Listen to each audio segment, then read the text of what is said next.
Hey, welcome to High Resolution, and my name is Ghoshal. And I'm Jared Erondu. We sit down with 25 masters of the design industry, and if you're new to the show, here's what we do.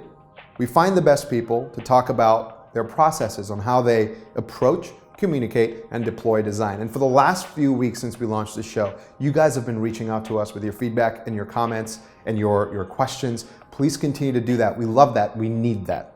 In this episode, we're speaking with Kat Holmes. Kat is the Principal Director of Inclusive Design at Microsoft. She'll focus on what is inclusive design, how her team operates as a special ops unit, and how to deploy a human-centered process. We'll get to the show right after this quick message from our partner, so stick around. Thanks to Squarespace for their support. Whether you need a domain, a website, or an online store, make your next move with Squarespace. Visit squarespace.com and enter the code HIGHRESOLUTION, one word, for 10% off your first purchase.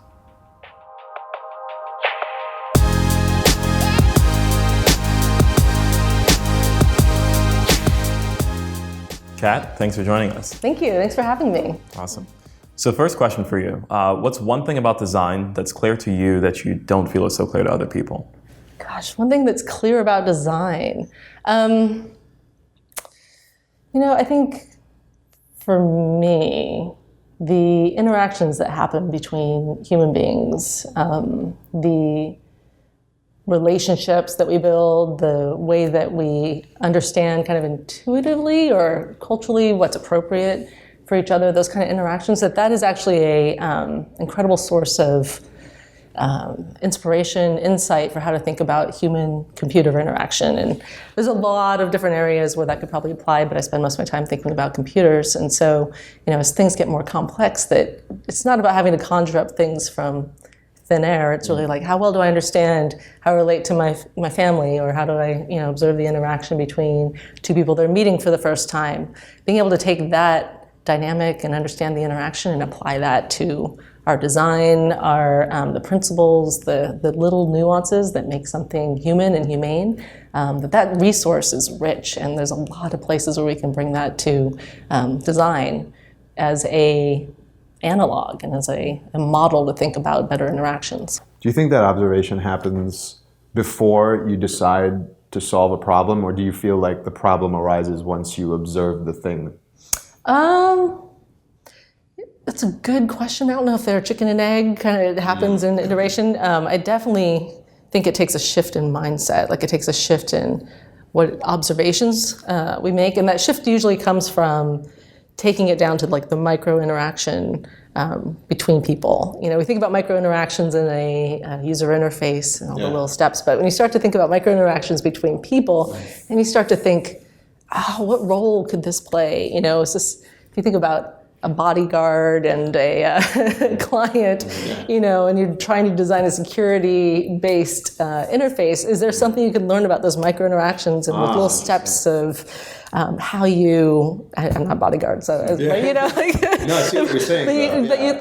There's a consideration that happens, and so once you start to play with that, like what is the role of that technology, and what are those micro interactions that happen between people? I think it starts to show up. You can't unsee it, and you start to see it in many places in the world that you interact with people.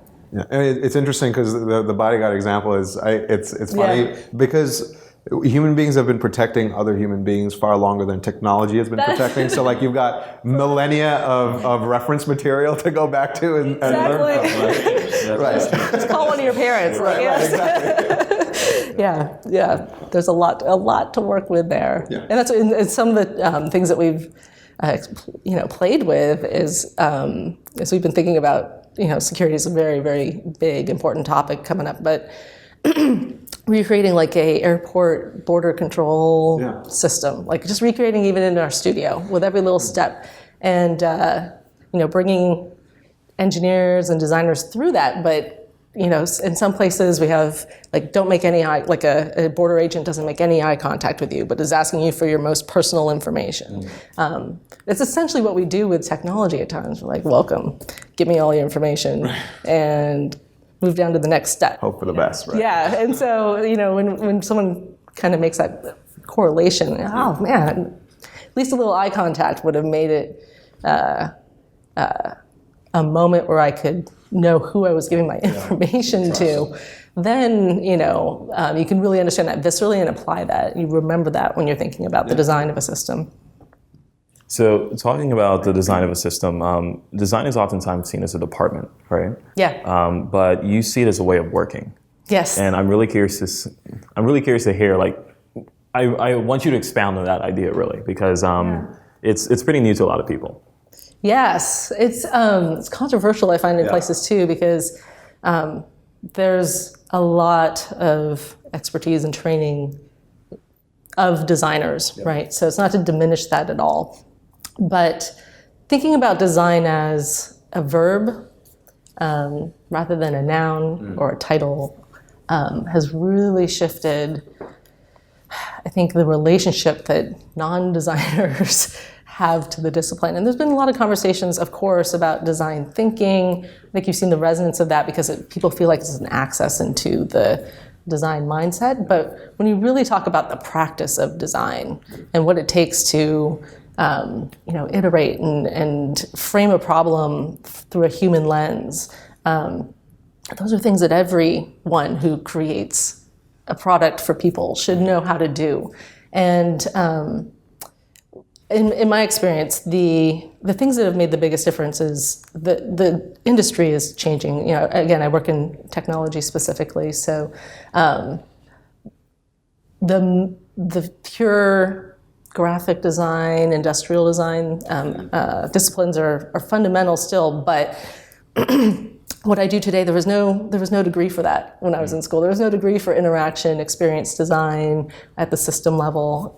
So really a lot of this is drawing from those disciplines and trying to bring together the new things that we need to know, like cognitive behavior and human factors combined with psychology and art, visual arts. Like, how do you bring all those together? We have a huge amount of work that goes into thinking about holographic mixed reality experiences. Like, where were you supposed to learn that? When I was in school X number of years ago. So that part of design as a verb, I think the way the industry is changing really has pushed that to the front of how we have to all be learning at the same time, and we have to draw in new disciplines to do that. I think also then from a role of the designer, the important shift is to a point of leadership. And it's not for everyone to, not everybody feels comfortable stepping into, like, I'm a designer, I therefore have a responsibility to help bring this design method to other disciplines. But it is about stepping into the leadership of that. We want to, lead with design, then we need to be the leaders that can do that for our organizations. And, that takes a little work on ourselves, how we communicate, becoming a translator across the languages of business and engineering and the creative arts. So I think it's an exciting space. I think it's something that, it's inevitable. If we are growing design into all these other areas of experiences. So, stepping into that verb, I've just seen it transform designers' careers, but also people who didn't consider themselves designers for a long time and really stepped into, like, what I'm doing, I'm thinking about all these pieces that I am designing right now, So in a sense, designers kind of become the steward for this verb within their business. There's definitely a stewardship is a huge part of it. I think again, holding the integrity of what is entailed in that, like what that entails, and also the facilitation of that. And my team is a combination of a lot of different design backgrounds. People come from a lot of different places. But one thing we all had to learn to do, and it was a hard moment for some because it's not always a place of comfort, was to become that facilitator, to think about how am I drawing out the best thinking in this room full of people from really diverse points of view.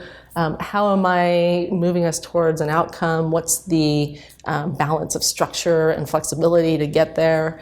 Those skills, those are all things that we can also learn from facilitation and education. But that stewardship is both quiet in the background, and sometimes it means being in the front of the room and guiding the conversation. I want to talk a little bit about what you do at Microsoft today. We tend not to spend a whole lot of time on like existing titles and roles and stuff, but you have a very interesting title. Yeah. You're the Director of Inclusive Design. I am. What is inclusive design? What does that mean? Oh, I'll try to do the short. Take your time with it. Honestly, I'm learning every day. Yeah. The best definition of inclusive design I've come across so far is designing a diversity of ways for people to participate in an experience. So they all have a sense of belonging in that space, but it starts with the inclusion of people who are most excluded from an experience. So that starting point of, we've talked a lot about the heritage of accessibility, which is often an afterthought in a lot of engineering and design schools. The heritage of universal design, which, the curb cut on the sidewalk is the quintessential example of, a design increasing access.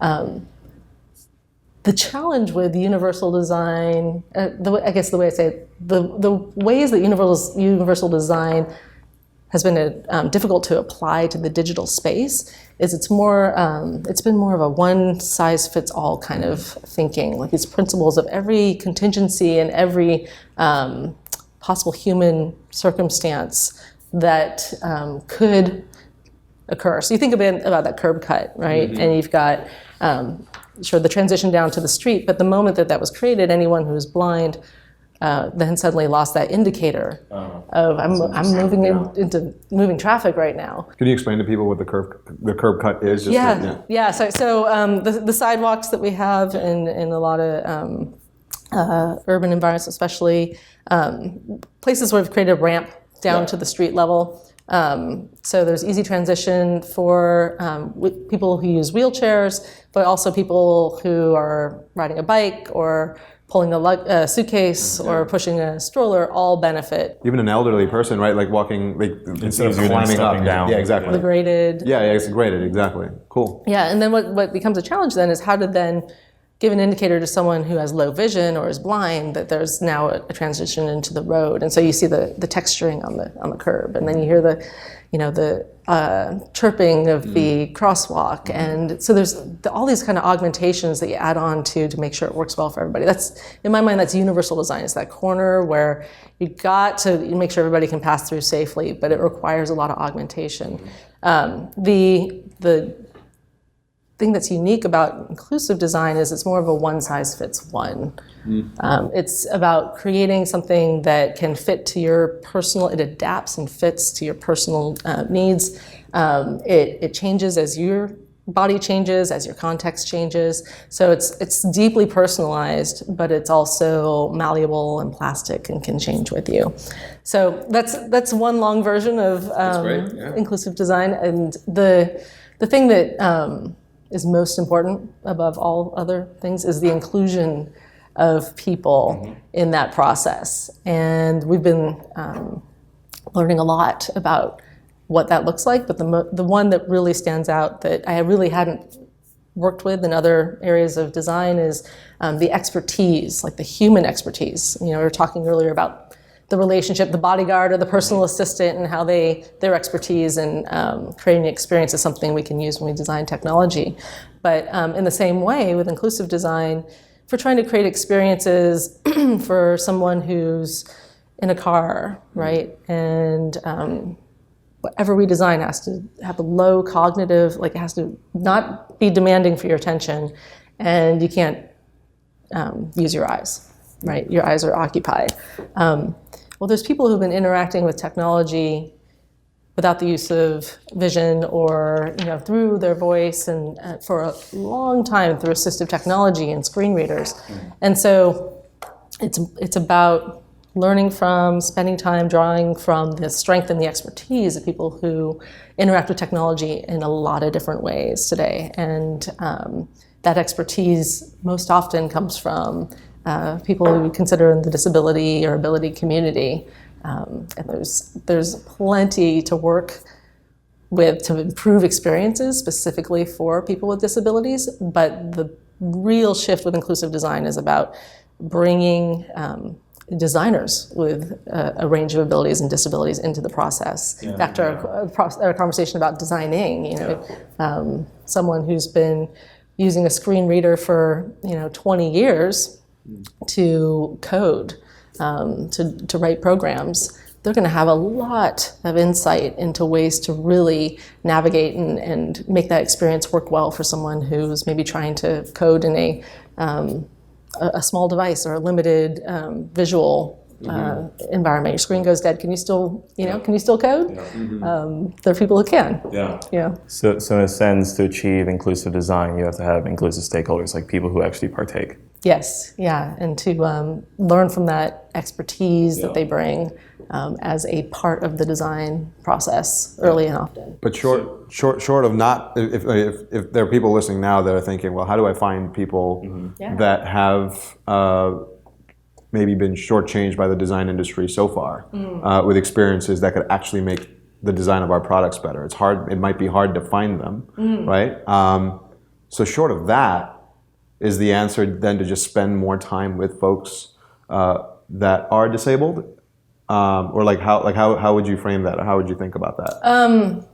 Yes, on all fronts. It's kind of the thing I've noticed is the starting assumption that most people have, because I've done workshops. My team has done workshops with 4,000 people in the last year on this topic. So we've been recruiting and finding people with a range of abilities. And what has always blown me away is it's not that far removed from you as you think. You know what I mean? Like if you're not the person, you know someone. That's right. You know someone, and you don't know you know someone maybe, or you do, but you hadn't thought about the relationship between, again, the design that you're doing and then what expertise exists in your own network.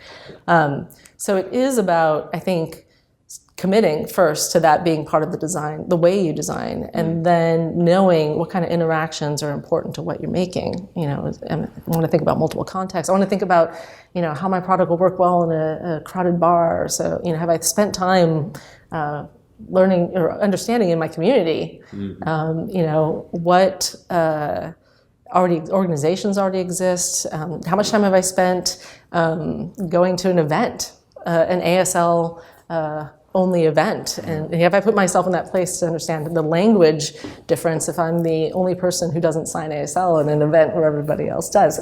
So it's seeking it out once you commit yourself, and there's endless ways to engage and find people with a range of abilities and disabilities. I'm blown away, and it is the first. Whether it's concern or people feel designers will feel as an obstacle, it's two obstacles. Usually it's how do I meet someone? And to be honest, that's a part of why we've worked on the toolkit, is to make some kind of starting points available to people at a much broader scale, especially if you don't have the maybe access or resources. So just having some starting points to hear stories from people who are longtime experts in accessibility and disability, but then also will take you through some of the extraordinary things they do and very ordinary things they do in their lives. And that second piece for a lot of designers is a concern about lowest common denominator. If I could design something that works well for all of the iterations of color blindness that are out there, am I going to end up with something that's just blue and yellow, and that's all I can work with? And that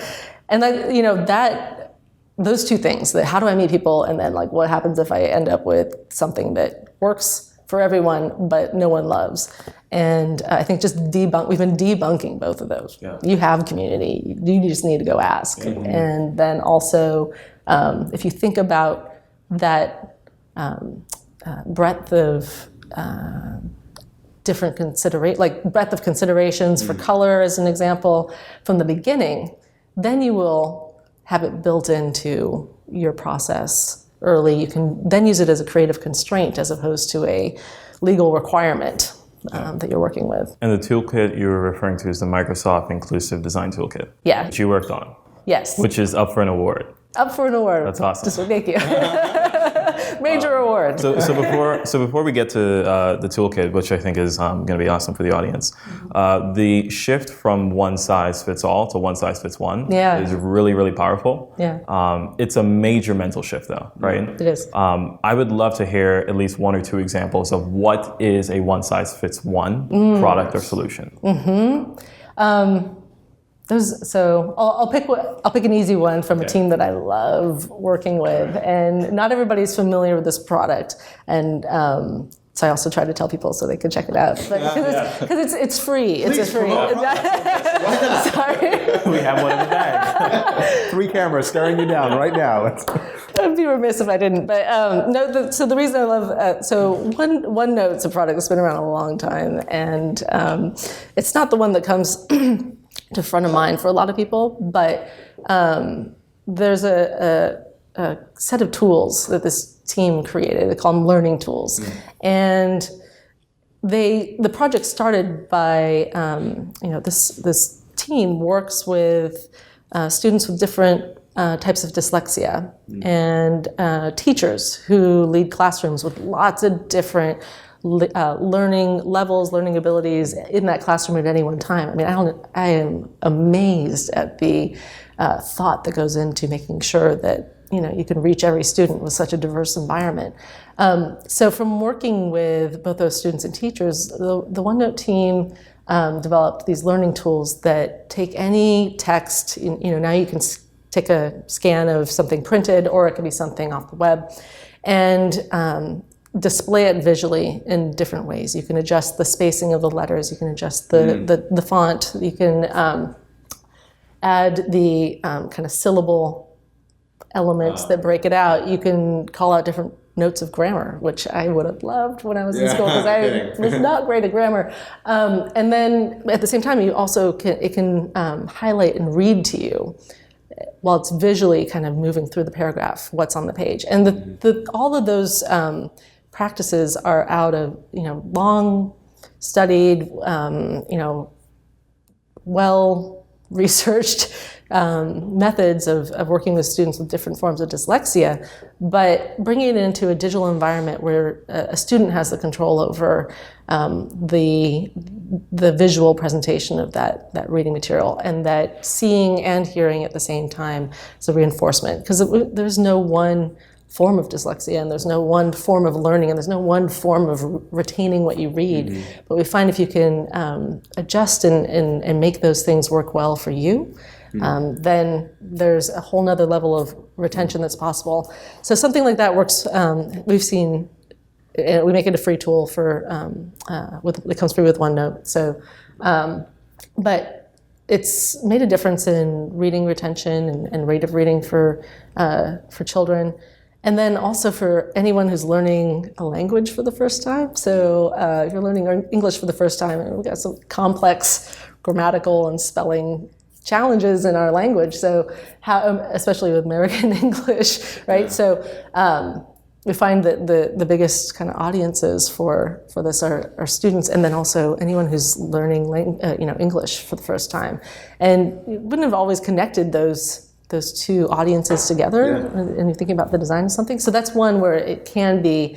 Can I just say something? Like this strikes me as such a Microsoft thing. Like the philosophy of Microsoft from the early days has been about this is it, right? Like it's all about owning or configuring a product to you. Yes. It isn't the one computer where everything's locked in. It's you can open it and you can move stuff around and you can make it faster or slower, but you design it for yourself. And this strikes me as very similar to how Microsoft's philosophy has been throughout its... It's a really great observation. Yeah, it's one of the things that, when we started the work on inclusive design, we actually first asked ourselves, what's our design agenda? And that's something that, as I think about anyone in any company or any small startup where you're first trying to really bring design to the forefront, is to ask what's the agenda that the design brings to the business? What's that unique vantage point and the priorities that you have? And for us, one of them was really reconciling a company that makes products for millions, if not billions of people, with that long heritage of personal computing. It was all about like, you could customize it as many ways as you want. That's how a lot of us got into technology. Yeah, so that tension between what's universal and personal design in the same space, I think that's where inclusive design is helping us navigate and make sense of that. Because at the same time, you still want to be able to use all those options. You don't want to go to the basement of your operating system and have to flip a bunch of switches every time you change something. But how do you make that fluid and fit into your environment, fit to your learning style? You might be reading cookbook versus I was going to say Tolstoy, but some very, Nice. When's the last time I read Tolstoy? I don't know why that popped up, but really in-depth fiction or literature. You might just even want, any of us might want to have different ways of engaging with that material. So it is, you're right, there is a real DNA there, but at the same time trying to make it work well for a lot of different learning styles. The school example struck me because, I'm left-handed, and I remember in school, we always had those tables where, you had the arm for the right, and I was the one kid whose elbow was just always down, and then I always try to ask my teacher, there has to be, and they're like, I'm sure they make them, but they're not here. And then that's when I learned about the whole 90%, 10% fact, and I realized, because I'm the minority in this percentage, I'm not serviced. That's right. And that was a prime example of one size fits all. Yeah, that's but it was terrible. No, that's right. And it's this that element of that myth of the average. Yeah. There's a great book called The End of Average by Todd Rose, which I highly recommend for anyone who's interested in this topic and just for any designer in general, because it really gets to where that norm and that average came from. The idea of a normal didn't always exist. There was a moment that it was designed. There was a moment it was constructed and embedded in our thinking that there was a thing called normal. And that became the ideal, and then it became, no, you should be above average. Our relationship to what normal is, that book is a really... Wasn't it for marketing purposes? I think I read the story, to sell clothes or something at a specific... I don't know. There's a lot of normalization that happened, even down to where your buttons, your button is on your shirt. It was this concept of men button themselves, but women are buttoned by other people. Marketers. The buttons There's a lot going on in there, right? There's a lot going on. Yeah, I can give you a real quick example of that. I think a lot of it actually came out of industrialization and mass production. But one of the early examples that I love is from the Air Force and the first flight deck, right? So the first flight deck, cockpit flight deck, fighter planes were designed by taking body measurements of 2,000 pilots, right? And they averaged every single dimension of their body, and I think they probably were all right-handed. So they took all that information and then they averaged it and they took the number right in the middle. And they thought, that must be the perfect pilot. So we're going to design this flight deck to fit that perfect pilot, right? And everything was fixed in place. And what they found is there were a lot of failures, a lot of crashes. They couldn't attribute to mechanical failure or to pilot error. And they, quite frankly, were just running out of pilots towards the end of World War II. And in the preparation for the Korean War, they really had to go back and take a hard look at what was not working about that design. And they measured, again, all their pilots and found that nobody actually fit all of those dimensions. Yeah. So no human being perfectly had all the right lengths and shapes and sizes. And in essence, that normal was everyone and then no one. And that led to a lot of advancement and innovation in adjustable controls, adjustable seats. If you could move the seat just 3 inches this way, 8 times more people could be qualified to be pilots.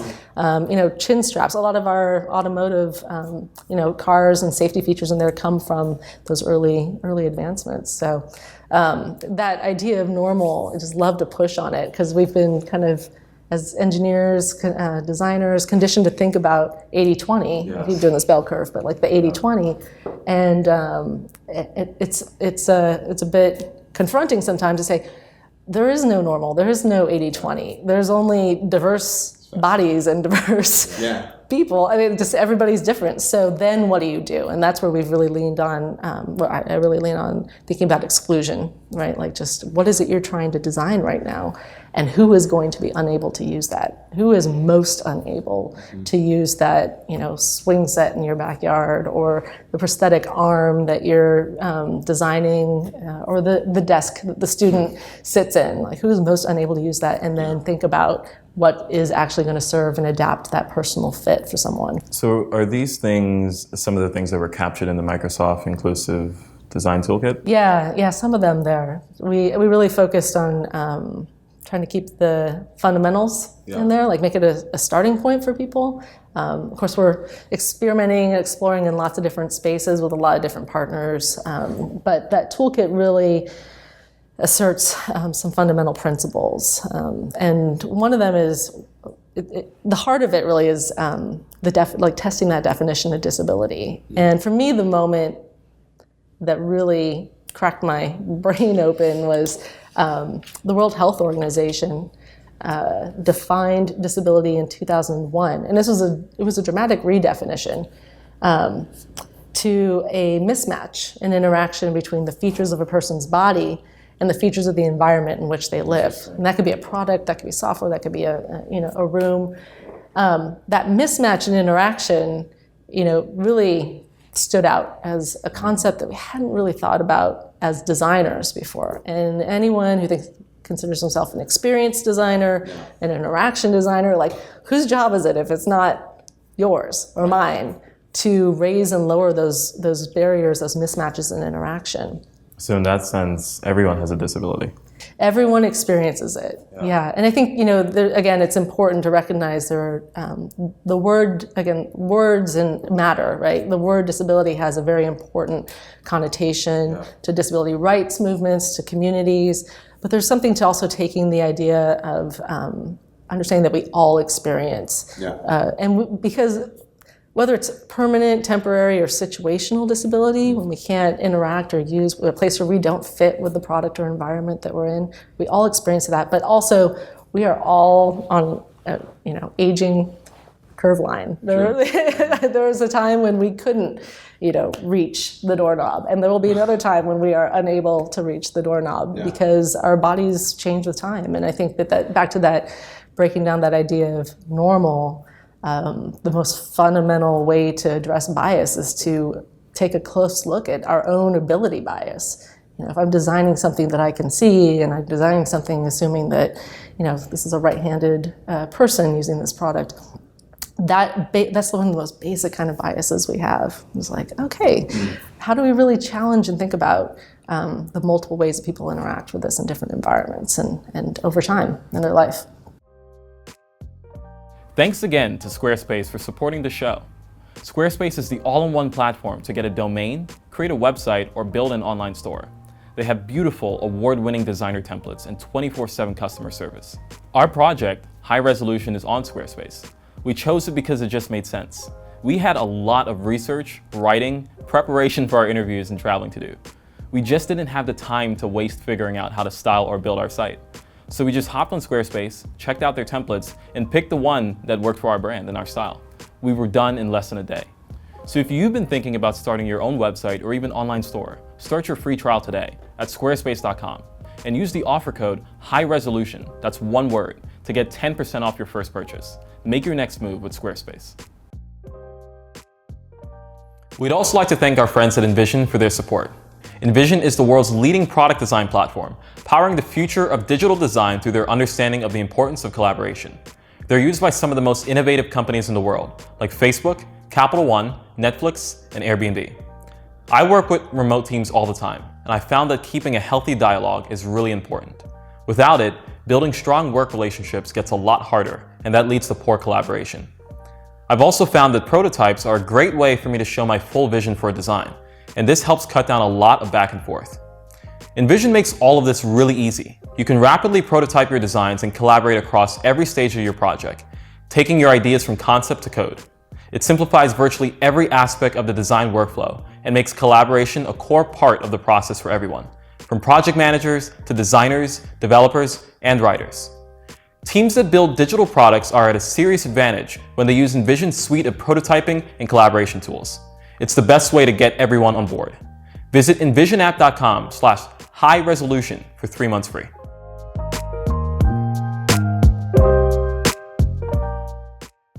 So there was a moment where you and current head of design at Pinterest, August de los Reyes, you and him worked together at Microsoft. Yep. There was a moment where you guys had this breakthrough of inclusive design.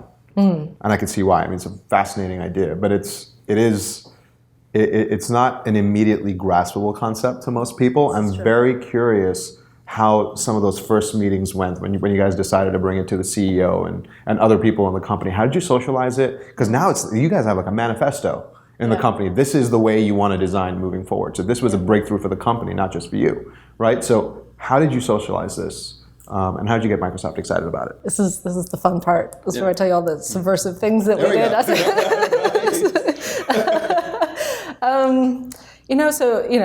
There's a large design community at Microsoft, and there's, to your point earlier, been a DNA for a long time. There's been a culture of real personal experiences, and I think the moment that really shifted is when we started talking about that design agenda, that reason, like what makes a designer a Microsoft designer. And so we started really with the design community and asking that question. And I think by learning and really actually being curious about what makes it unique, it helped us shape something that hadn't really existed for the digital space before. So, inclusive design is a term that's been around for a long time. It's a practice that's been around, but it often was used interchangeably with universal design. And so I think the thing I'm most proud of is trying to get a real sharp definition of what it means in the digital age, in the digital environment, to practice inclusion. Early on, it actually had more to do with designing the language, like the communication and the taxonomy, and what do we mean when we talk about disability, and what do we mean when we talk about inclusion. And a lot of these are words that we've taken for a long time at face value. Like, diversity. I know what diversity is. That's when I think about women and people of different languages and ethnicities. I really wanted to test that. And we really wanted to push on that. Like that paradigm came from a demographic, almost kind of marketing mindset that we haven't really challenged and rethought in a long time. So what would it be if we thought about diversity from a human ability standpoint? We all experience ever-changing diversity of abilities, right? So things like that, playing with what do we mean when we say inclusion, accessibility, diversity. And so with the toolkit is really it's a design artifact of that process. It's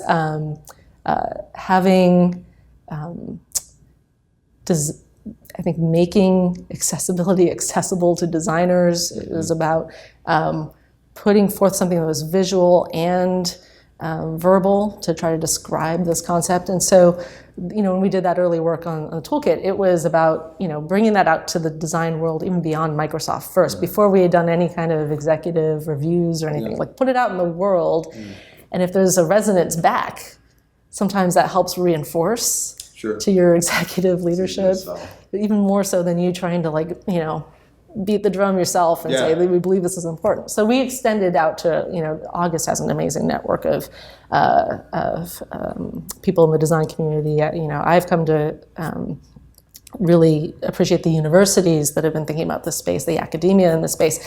So going out and saying, okay, there's a there, and now let's bring this back with the extra reinforcements to leadership inside of the company. And then having real practical product examples where we've put it into practice, and we've tried to, the principles that we outline in the toolkit are really drawn from doing this with dozens and dozens of different products inside and outside of Microsoft. And so one great example that August, I love when he tells the story, and maybe you'll get a chance to talk with him on this topic, I hope. But he really challenged himself. He was the director of Xbox at the time, to say, how far can I get in this particular game without the use of my headset if I'm doing social gaming, right? Like Xbox Live is a social experience, but it requires a headset and it requires a microphone. And for the human, it requires the ability to hear and it requires the ability to speak.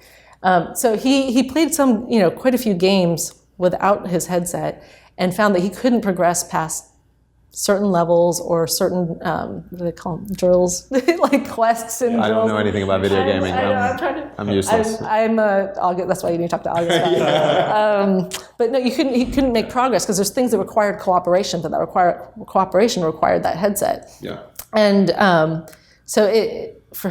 what he did is then he and I partnered with his team to go through what a social gaming exclusion looks like. And in that sprint, we met with people, different degrees of hearing loss, people who are deaf, but we also met with students and kids who are gamers, who had autism, and their parents, nonverbal autistic, people who had limited use of their hands. So thinking about different elements of participation, like where you would be excluded in something that was highly verbal and highly auditory. So in that process, on the other side of that sprint, I was thinking, the team came to, how do we think about signifying socially to other gamers, that you're looking to play without headset, how do you indicate, but without having to self-identify, it's a real concern in it, self-identifying as a particular gender or self-identifying as someone with a particular disability. Could you say, this is, I'm a gamer looking to play, but not having to talk about it, or, and so Xbox has this couple of concepts looking for groups and clubs are two products that team had been working on, and we added the element of how do you think about that if you are trying to connect with other deaf gamers, or if you want to pair up with someone who you can then, supply those different skills in terms of, learning. So you're not just left behind. You're brought along and fully participate in belonging in that game. So specific product examples as part of that. Yeah. Bringing it to life, showing it, not just talking about it. And then, the most fortuitous moment was when Satya became CEO of Microsoft. I mean, that, along with the number of leaders who were passionate in this space, executives who were, but Satya really took it to heart. I mean, he was one of the first, he was the first CEO to visit a design studio and kind of take the tour and get to know how we worked in the space. And in that visit, he sat with August and I and other leaders from our team, and really we talked about inclusive design as not just again, not the 20% edge case kind of thing, but this is the core of how we create new product, how we think about innovating on our experiences.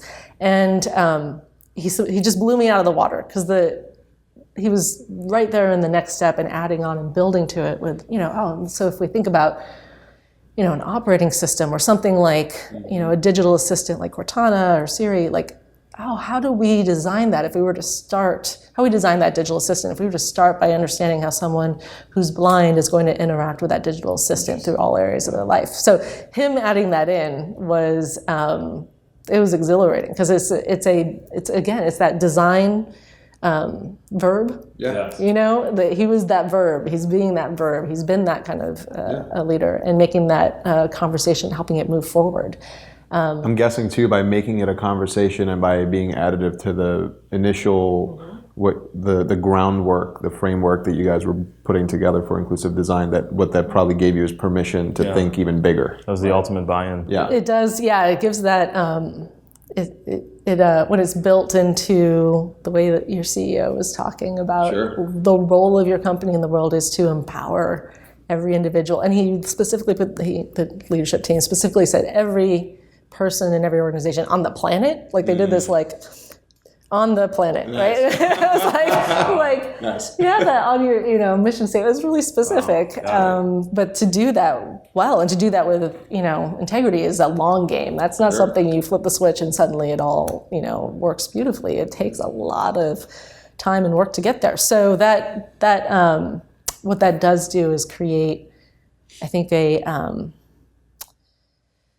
unified purpose for all of the employees in one company, and that you can tie that purpose to a specific methodology, and you can show products that demonstrate that methodology in practice. Like that's a really amazing kind of combination and a great place to be a designer as well, and help again facilitate and be a steward of that. How does that look in practice? Well, you have to do it to figure it out, and it takes time. So we want to hear about the kind of work you're doing today at Microsoft, right? So, inclusivity as a subject, as a methodology was introduced. You had the buy-in of the CEO, and you have your team now, right? And your team is pretty unconventional. I think you described it as more of a special ops group than a department, right? Like going around and like stewarding and facilitating this design as a verb, right? And you've had the opportunity to work with teams like Windows, Cortana, Xbox, Hololens, which is still mind-blowing to me. But why was that team formed, and exactly how does it operate? I want to really get to this concept of like special ops. Yeah, it's funny. Our name at first. Let me step back a second before I tell you what our name was. The thing that because we are such a large team, such a large company, but I think it also just comes to, it's not necessarily about the size, but how many different things are happening at any one moment. I mean, there's billions of lines of code inside a product like Microsoft, like a Windows. There's thousands of people working on something like Cortana alone. So the thing that really I've always had the, great opportunity to work on is how, asking that question of why. There's so much to implement, there's so much to get done, but really being there with all these different teams and asking that question of why we do what we do.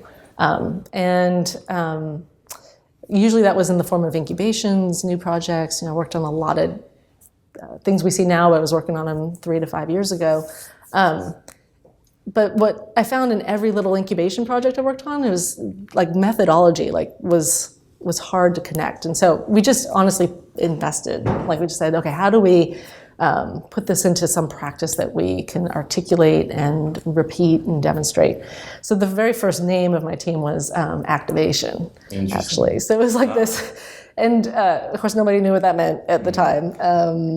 But it was actually drawn more from media companies where you're taking a type of, a reason to exist and connecting it with how you're going to implement that in the world, whether it's your content or it's your product. And you got to activate someone. You got to be an activist for that. You have to, understand what activation looks like. And so, the early stages are really about, our role is to understand what those activation techniques are, but also to fit and be with these different strategic elements, these strategic places in our product, places where customers really need us to work quickly to figure out how to improve particular experiences, and then activate quickly some ways to put that inclusion into practice. The thing I've always tried to steer away from is being the envisioning team, or there are great envisioning teams, but for what we've been doing with inclusive design, it wasn't about imagining the future. It was about applying. You weren't a blue sky team. We are not blue sky. Yeah, and it's kind of, I think we have this in I've seen in a lot of different companies. Who gets to do the ideas and who has to do the implementation, or who's the front end team and who's the production team. And what I love is a lot of that's breaking down as a lot of, especially smaller startups are saying you got to wear a lot of the hats. You got to get a lot of different things done. So I think of it more as trying to bring that culture to lots of different areas of the product, and having a criteria or a way, like as in partnership with the executive teams, to think about which areas are most important to start with. So when I say special ops, it's that activation kind of element, and then it's literally we'll partner with Office, the team that owns the first time you sign into Office, or the team that works on the social gaming features. We'll partner and embed ourselves for sometimes 3 days and sometimes 3 months, whatever it takes to bring that through to the other side. Yeah. And so we're a small team inside. I mean, we're 10 people, and but mighty. So it's like that. Yeah. You can do so much when you have a clarity of purpose and you have a focused way that you bring that, and when you have the SEALs. Yeah, the SEALs, and then you have a whole community of people who are bought in and supportive, and like from across the company. It's not easy to invite somebody else into your project, and because you're not the expert. You're not the expert on the problem, but you are the expert on the process. Yeah. That's right. So at what point? So can we take the Hololens as an example? Like, at what point did they engage you? At what point did you guys parachute in, and what did you bring to the table that they needed at that time? It's a great example. So because Hololens is out there. It's here, but it's out there. It blows your mind until you try it. But there's I worked on Hololens in some of the very, very early stages, early days. Again, there's a lot of people who did, but it was like 5 years ago, and some of that early thinking was purely about human ability. Like, we've been designing in flat screen, 2 dimensions for forever. How do we actually think about physics and of light and physics of space and movement in something that's, it's a virtual object here, but if I virtually push it off the table, it falls. Incredible. And it breaks. Incredible. Right? Yeah. And so, Alex Kipman and his whole talented, amazing, brilliant team of creatives and technical skill.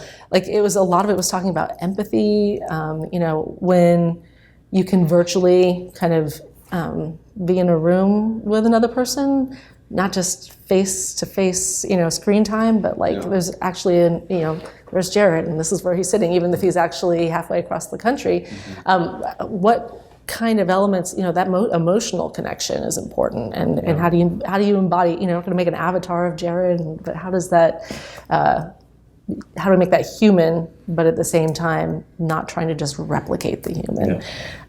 So a lot of that early on, whether you want to call that inclusive design or just kind of thinking about human factors and human behavior, that was core in HoloLens. Did they have the technology? They just didn't have the know-how on how to humanize it? Is that? I think it was emerging at the same time. I mean, there was, and there's, I guess, I would describe it as, for something that was, we didn't know what it was going to be or how it could work, that was really, again, kind of to what purpose, to what outcome would this be important? What difference do we want this to make in the world? And now that the technology is in the hands of a lot of customers and developers, and people are using it in different environments, from education to retail. Now talking about, again, that question of exclusion, like who's excluded today? Like, is this an ongoing thing? Okay, so if I have, let's see, if I'm blind, what is the value of HoloLens to my experience? Well, it's about multidimensional space, right? Like, it's about the audio, the soundscape, the emotional kind of relationship to that sound and that environment. How can HoloLens help us think about that depth and that connection? It isn't just about the visual representation. If I, am deaf, how can the visualization of something like music, help me learn an instrument, or enjoy, theatrical production, right? Like, and so this is where once you have that technology kind of platform in place, you start to think about all those different ways those experiences become possible when you think about it through the lens of exclusion. So there's different stages of it. Cool. So your special ops team, let's just call it that. Okay. We've already given the analogy parachutes into these teams at different moments notice and helps them actuate some of the design principles that you guys are trying to push within the company, right? What our audience is probably going to be most curious about are examples of the processes that you actually deploy once you land, right? So imagining whether it's Windows or Cortana or whatever, you land day one, what's the conversation that you're having with that project leader? And what are the things that you're actually having them do while you're with them? All right. Boots on the ground. So what happens? It's funny. So the way that projects, essentially, we have so many projects we can work on at any moment. So the way that projects come in are often like an accessibility, like hair on fire. Like we have this problem we need to fix. Come help us think about this problem. Reactive. There are some that are, we know we have something we have to work on. So in something that's reactive, often the first thing we do is well, actually, any team that we work with, we require, it's okay. So any team that we work with, we require that they meet kind of the fundamentals of Microsoft accessibility standards. So there's a very clear set of requirements for accessibility. That's like the baseline integrity kind of, and that's also like brushing your teeth. There's always something you have to kind of stay on top of and be working on to make sure that your accessibility is solid. But once that is there, then we're having a conversation about, okay, so what is the role of this feature or this product? Something like the first time you sign into Windows is something we've been playing with, and the role of that feature is, let's say, like the first time you're meeting someone at a store. And so what are the important interactions that are going to happen? Those are the kind of questions we're asking. Like, what are the important interactions the first time you meet someone? Okay, well, you got to exchange certain types of information, and you need to kind of let people know what's going to happen. So all of these things we start to frame with the team and say, okay, these are important moments in that interaction. Now, we're not going to get to solving that yet. We're not going to jump to, okay, and then that means we need to create these kinds of flows, interaction flows. First, what we want to do is ask ourselves, who's excluded today from completing those interactions? Who is unable to do that independently? Who's going to feel excluded in that process? So maybe someone who with low vision, or who uses a screen reader because they're blind, or they use speech dragon because they don't have use of their hands with the keyboard. Okay, so let's go and meet with people from all these different abilities and disabilities. But then the conversation to have is not purely, okay, tell me how to make sure that this works for your screen reader. The question you want to ask is, what are the different kind of workarounds that you have today to, sign into your computer, but also when you go into a store for the first time in the real world, and how do you get acquainted with the people there and the space there, and what are the questions you need to know, what's important? And by doing that and having those conversations with, sometimes 10 to 15 people is about, it gives you a good solid kind of representation. You learn things like, okay, there's important functional information. Like I need to get my bearings and I need to know where the product is and the payment system. But I also want to know what kind of environment am I in? Like I want to know the emotional information as well. I want to know, is it really crowded in here? Or is it, an old, cold, modern concrete room because I hear different sounds. Give me some emotional information to help me get acquainted and feel comfortable in that space. So learning that first before we ever set into creating solutions helps ground people in both the functional and the emotional things to think about. And it's also, the steps that a human being goes through to get comfortable in a space.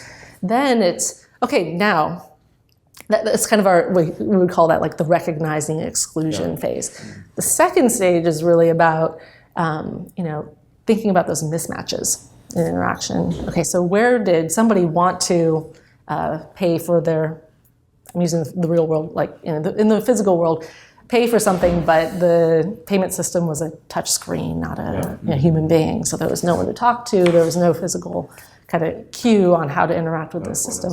No affordance. So, then, okay, that's a mismatch in interaction. So then what are the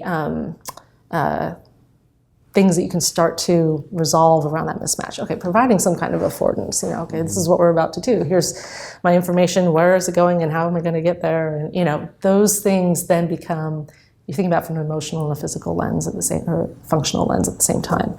So the mismatch, and then the last piece is really, we do like as you would with any kind of broad design exploration, like lots of different ways you could solve that. And then the last stage is really thinking about what will solve a problem, what will solve something for one person.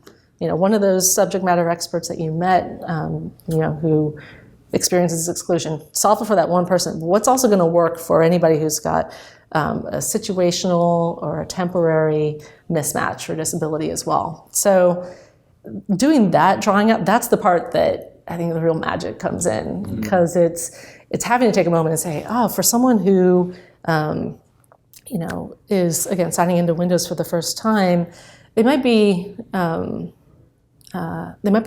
So this is about making sure that experience is efficient and comfortable and respectful. But that also for someone who is trying to do this sign in a very crowded environment or noisy, lots of stuff going on. Like if you're trying to sign this in and you've got a lot of other responsibilities happening at the same time, you may only have partial pieces of information or partial attention you can give to it, or you can't always be sitting here doing this, right? So in that environment, it might also be helpful to be able to use your voice to navigate through and to have your computer telling you where it is in the process. So it's taking that, like what you're really trying to achieve is bringing somebody into your product for the first time with a sense of belonging and independence. And like that's that motivation that's going to stretch across designing it well for those people who are excluded, but then also the people who temporarily are unable to see or use their hands, or also might be in a situation where they're unable to use those modes of interacting with the computer. So those steps, the recognizing exclusion, learning about those mismatches and the diversity of those, and then like drawing that, we call it a persona spectrum. So, we're trying to evolve, we're trying to think about like personas have value, but they also have limitations. And what we're finding is if you think about that continuum across ability, then that persona spectrum helps you think about the related ways that people will benefit from an experience that you may think is designed for one person, but actually goes on to benefit many, many more people. And doing that in an intentional and repeatable way is something that we do with teams. So sometimes that's, we've tried to condense that into a matter of 4 hours. That's pushing it. To just kind of help people. So you guys do all that in day one? We can spread it out. We've done it in many different ways. Cool. So we're playing with. I mean, in the early days, it took us 3 weeks to get through that process with the team, because it's like how much of this do we have to do in different places? And at the end of the 3 weeks, there's deliverables. At the end of the 3 weeks, there are prototypes. Yeah, still pretty quick. It's a big change for. But what's interesting is, the more we do that in more places, the more we can say, okay, this particular, you start to recognize, okay, there's a team, again, we were talking about a team that's in a reactive place. The team's coming from like, hey, we have this new idea, this new, doesn't exist, it hasn't existed anywhere before concept.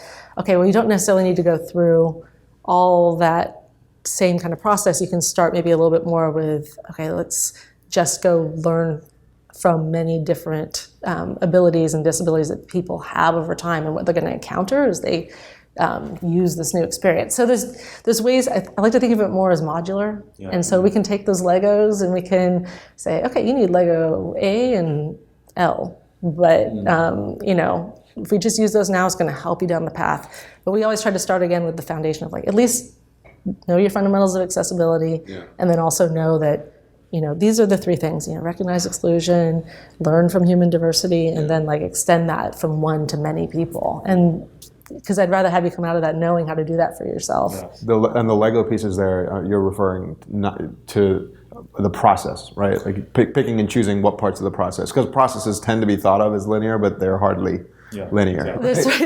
Yeah, that's certainly in my experience. And I think that that's where, I literally take a picture of the toolkit in my head where it's like this card and that card. And sometimes it's like you have you think you have a finished kind of thing you're ready to ship out in the world. We'll just take these two cards, we call them like context mismatch cards. Like, okay, how well would that solution you made work with someone who's alone on the bus or in a crowded, with a group of friends. And do you guys pick you pick these cards at random? Yeah, like we'll do them like a So miss this is that, wow. Yeah, so we have things in there. It's almost That's awesome. Yeah. Is this like a meeting format? Yeah, we'll do it in like a sprint, or it's literally like we just kind of bring them together and dedicate some time with the team to say, it's just like almost stress testing, but by context. Take them, it's all out there, Stu, that can be like a fun exercise for any team. Just like write them down on a flashcard and just try. It's amazing, even just doing that piece sometimes, like someone's using the product, but they can't see and they're in the snow. That's like, great. How are you going to make sure that it works? I want to keep talking. We got to go to community questions next. Sure. Honestly, this could be another hour. I wanted to get into persona spectrums. Like, I'm fascinated by that. But let's get to community questions, okay? We reached out to the community and we asked them, what's burning up inside you? What do you want to know about right now? Okay. We got a lot of questions back from them. We picked 5. Okay. I'm asking every guest these 5 questions. Okay, so we're going to start with this first question. Cool. How do you explain the role of design to people in your business? Oh, I thought you were going to say to my mom, because that's way harder than Sure, actually, that might be more interesting. We might need to edit that question. How do you explain design to your mom? I like that. That's good. It's kind of the same conversation. Yeah. Let's see.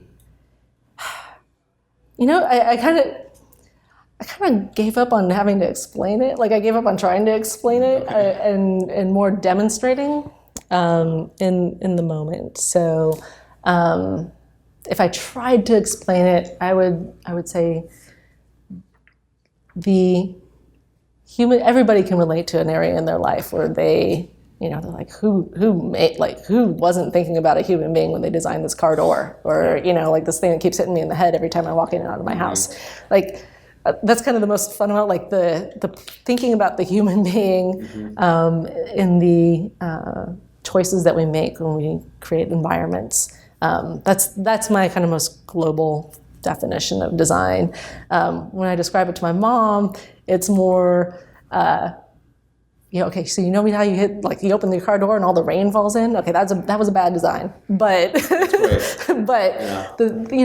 it wasn't because some person was like, boy, I'm really going to make sure that this door sucks and I want water to fall. It's because there's a lot of people that contributed to that door. There's a lot of people that contributed to all the elements around that. And the conversations between them aren't always aligned or healthy or sometimes exist. Yeah. And so, I'd say my role is to facilitate that conversation in a way that aligns the purpose, that aligns the requirements and the outcomes, to make sure that human being is considered, that we're mindful of that human being. And it's not just putting that human being in the center of the experience, but making sure that they're in the lead. They have a sense of control. They have a sense of propriety and ownership in the product or the environment that they're working in. Yeah. The next question is, how is the design team organized at your business? How's my team organized? Well, we can talk about your team, because we didn't really get into the roles. Design overall. And then design at Microsoft. Oh, let's see. Yeah. There's different business divisions. They're all very large teams. Like, the Windows organization is a huge team, and it encompasses Xbox and Hololens, and there's hardware teams.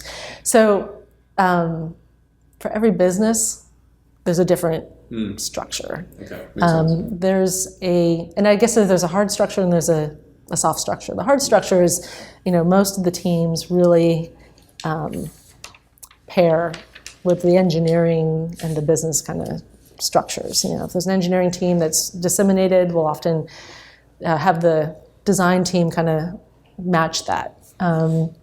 If there's a large central core engineering team, we'll have a large central kind of design team that goes with that as well. But those hard structures are always changing, especially in a large company with a lot of different businesses. So the soft structure ends up being more important over time, and that's the relationships that leaders and designers from all levels are working on relationships and the skills that they're bringing from one product. What you learned in Xbox about behavior and stages of navigation is going to be useful when you work on Office, and finding those relationships and having a design community that understands all the products that are happening and how to cross-pollinate. That's the part I love. It's I can do without the hard structure. It's the human connection across that design community, and the leadership role of design, I think, as it's elevated inside of any team, is to be able to be fluid in that way and to be able to think about a lot of different places and a lot of different, no matter what the organization is or the structure. So the next question, a lot of people out there are either the only designer in their company or one of 2 or 3 designers in their company. Mm-hmm. So put yourself in their shoes for a second. Mm-hmm. How would someone like that convince the business of the value of design?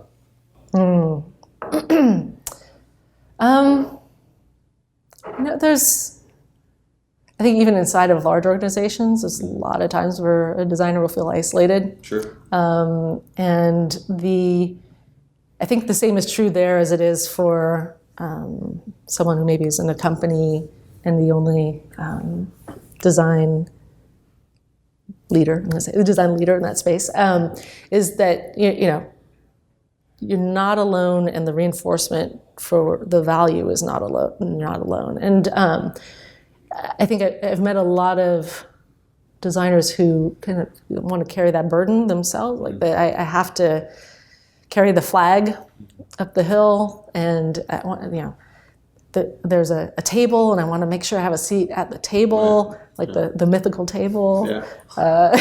And one of the things I work with Albert Shum, who's one of the VPs of design at Microsoft. Worked with him for a long time, and the thing I always loved that you said is either A, there is no table, it doesn't exist, and so how do you, as a lone actor in that team, step into what are the business challenges and treat that as a design problem, or if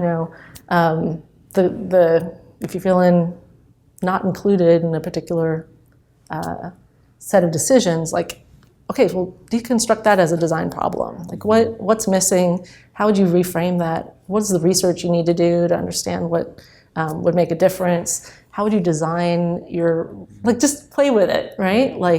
Make it a design problem that you can play with. The other thing that then we also talk about is maybe there is a table, but you want to not just have a seat, you want to be able to design what that table is, what the shape of it is. That's right. You want to be the place setting. You want to write the menu for that table. Then you don't need. I'm saying this in a way that I hope is empowering, because you don't need permission. You don't need permission, and it's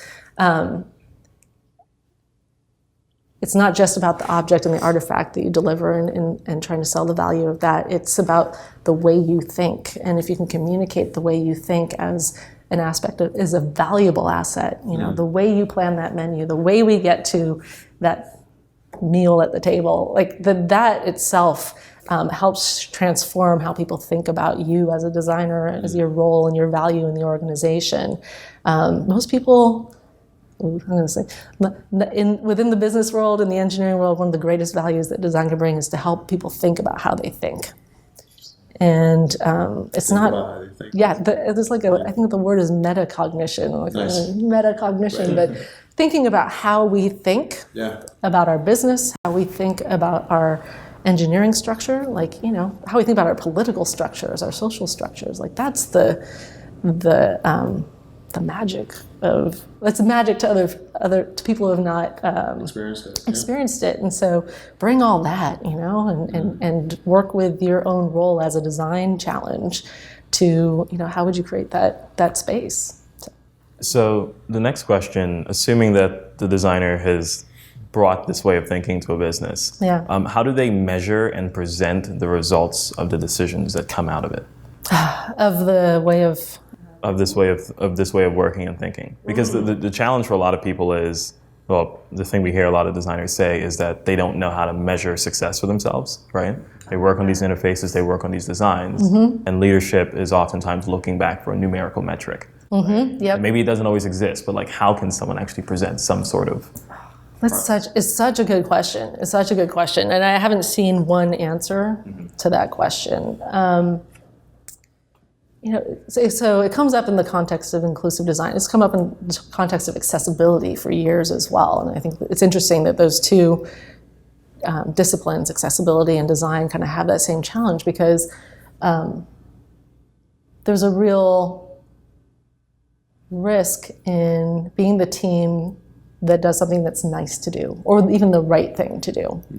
Being the team that's, you got to do the right thing for the customer, or you got to do the right thing for someone who's unable to use the product. And you can get far with that approach, or that like framing, but making what you do an economic imperative is really it's the $200 million question right now, right? So what I've seen work is you have to, again, kind of draw the threads and explore those threads.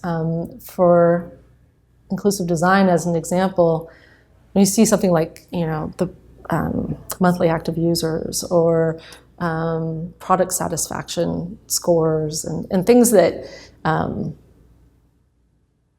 think it's easy to kind of get put off by at first, but to really dive in and understand what's the design of that metric in the first place.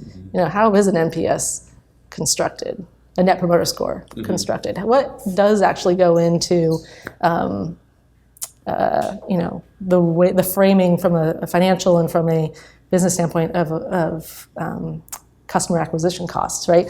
Getting into that, and then start to draw out what are the, do your own research. What are the levers in the product? What are the moments in the experience that affected that? You think about something like Net Promoter Score, and you're asking someone, how likely are you to recommend this to a friend?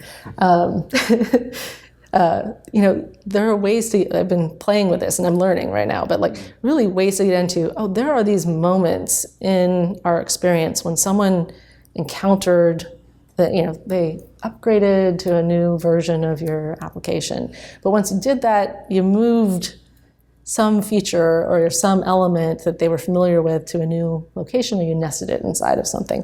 And then suddenly they weren't able to find something that was incredibly important to them. And that had a tie back and a kick to your Net Promoter Score.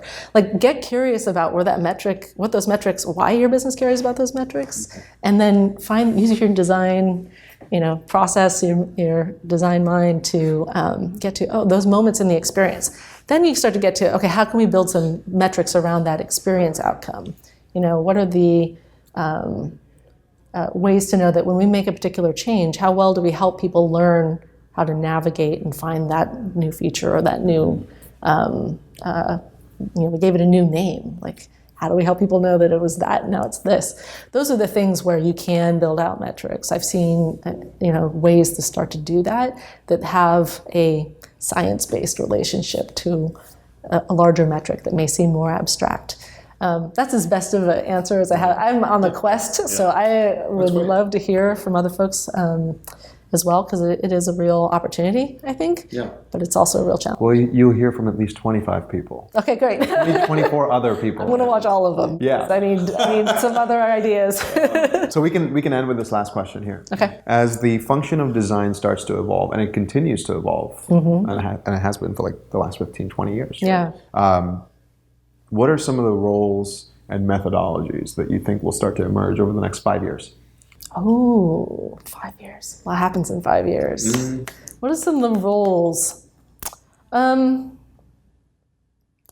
mean, I would say, so my first one that comes to mind is the role of designer as facilitator and as leader. And, I think it's not just a design thinking thing. It's someone who builds products, understands the thinking of the process of that product, and can guide and, kind of be a Sherpa for anyone to, summit that process. So that role of facilitation of conversation, I think that's incredibly important, especially as we think about things that are more abstract and more system complexity. Real practically, I mean, it's you probably hear this from a lot of your interviews, thinking about machine learning, data-driven decision-making, conversational interfaces, and artificial intelligence. All of those are, I don't know if there are, but I don't think there's many programs you graduate with a degree in conversational user interface, right? A degree in the design of artificial intelligence. Today, I'm more likely to look for people who have a skill and a background in cognitive psychology and behavioral psychology to think about the design of conversational interfaces or artificial intelligence. But we need design in those conversations. We need designers in the decisions that are made around all those technologies. Think about artificial intelligence and exclusion. It's like you have a machine that's learning. Well, who's it learning from? And who designed it to learn in what way? Did they design it to learn in the way that they learn? Do they process with their own biases into the design of that AI? And so these are things that becomes more critical than ever, I think, to have designers in that conversation, asking questions about the human being and the human impact emotionally, and also how people actually practically use something that actually brings value to their lives. Wow. Well, thank you so much, Kat. Thank you. Thank you. I appreciate it. It's great questions. Hey, you made it to the end. Congratulations. Thanks for watching the episode. I really, really hope you liked it. If you did like it, please leave us a review on the iTunes store. And by the way, if you have any questions that came up because of the content that we covered with our guests, go on YouTube, go on Twitter. You can tweet us, you can leave us a comment. We'll get back to you. We'll help you as much as possible. @HighRes Podcast. That's the screen name or the handle for Twitter, for Instagram, for Facebook. Find us, talk to us. We want to converse with you. We're not going to leave here, by the way, without also thanking our friends at Searle Video. They've been an amazing partner on this entire project. So Searle Video is a creative studio based out of Portland, Oregon. They've helped creative communities tell stories for over 10 years. They've done advertisements, behind the scene footage, and documentaries for companies like Google, Slack, XOXO Festival, Adobe, Intel. They're incredible. They've traveled with us through the entire country documenting these stories with our guests. That's incredible. Thank you so much, Searle. Listen, if you're a startup looking to elevate your product, if you're a big company looking to humanize your brand, if you're someone in the creative community who just wants to tell a story, you've got to check out the team at Searle Video. It's searlevideo.com, SEARLE video.com. Check out our friends at Searle. Thank you so much, guys. You guys have been incredible on this project.